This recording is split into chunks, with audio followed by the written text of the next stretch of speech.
Hello, my name is Quinn. I'm a Smith College student majoring in East Asian languages and literatures with a minor in education and child study. And I was with the Associated Kyoto program for the past academic year, which at the time of recording this video was 2019 to 2020. And I just had such a fantastic time there that it quickly became a fundamental part of my education. My relationship with college would not have been the same had I not gone abroad to Japan, and especially had I not gone with AKP in particular, which is why I'm here to talk to you guys about my experience for like a while of your time.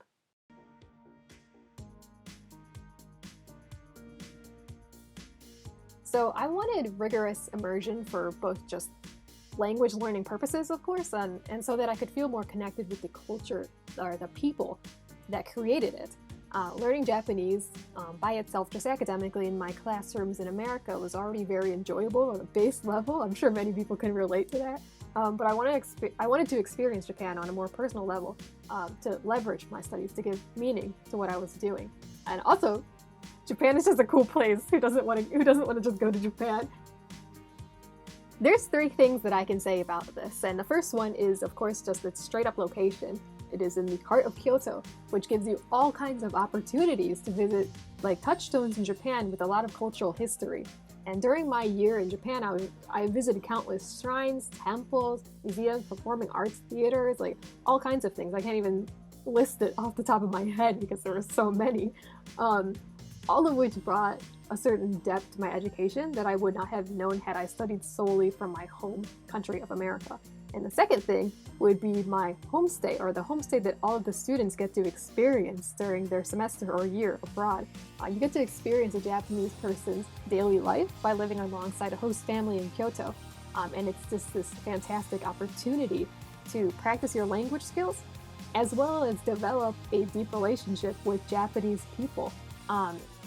For me personally, by the end of the year, my homestay became one of the, if not just straight up the best part of my study abroad experience, but I will get to that later. And number three would be just the straight up academics, of course, offered by the program itself. So AKP offers a variety of different courses in Japanese culture, which would be like literature, society, history, economics, art, all kinds of things, all depending on the year. You can check the website to see the course offerings on upcoming years, and even the past course offerings too for previous years. And these specified courses brought a lot of interest to my studies, and the professors involved are passionate about their work, as well as the students who join them, and to hear their just amazing lectures and the discussions and everything. And just to be honest, the humor, the kindness, and the overall supportive energy of AKP staff as a whole made me feel like I was part of a community during my time there. For real, like honestly. I felt like I was in good hands, but winding back again. Lastly, and for many, probably the most important or the most appealing part of it is the intensive Japanese language program itself.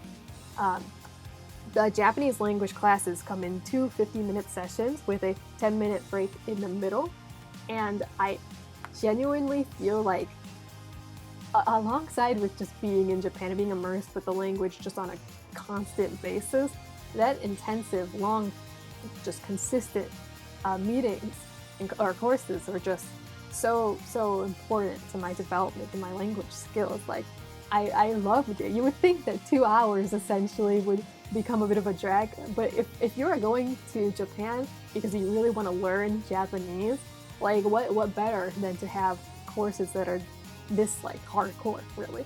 Like and you don't have to worry about your language level. You get tested and then sorted into courses that are accurate to or that fit your that accommodate your level. So you really have nothing to worry about. You will always have a course that is pushing you, and that's what's so exciting about it, I would say.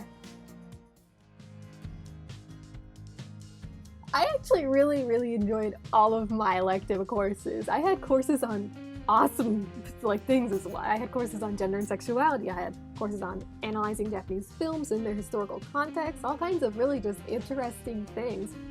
But I particularly loved this one class that I took that was called Japanese to English translation, because of how unexpectedly accessible it was.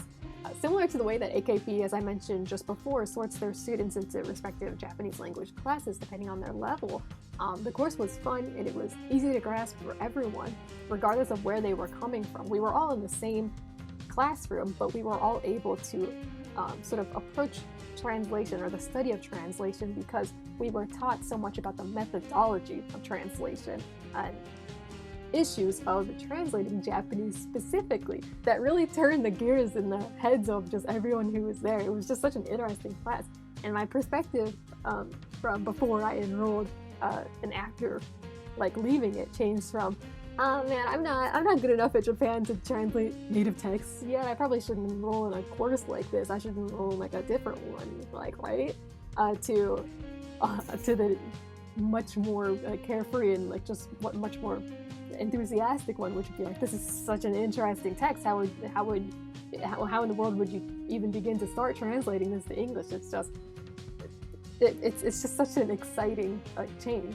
And to be honest, that is just one example of a course that I took, or just an experience that I had in Japan that helped me grow out of defeatist mindsets that I didn't realize I had in a number of ways. So that's one of the things you can look forward to while you're there, or just studying abroad in general, the way that you can grow in a number of ways.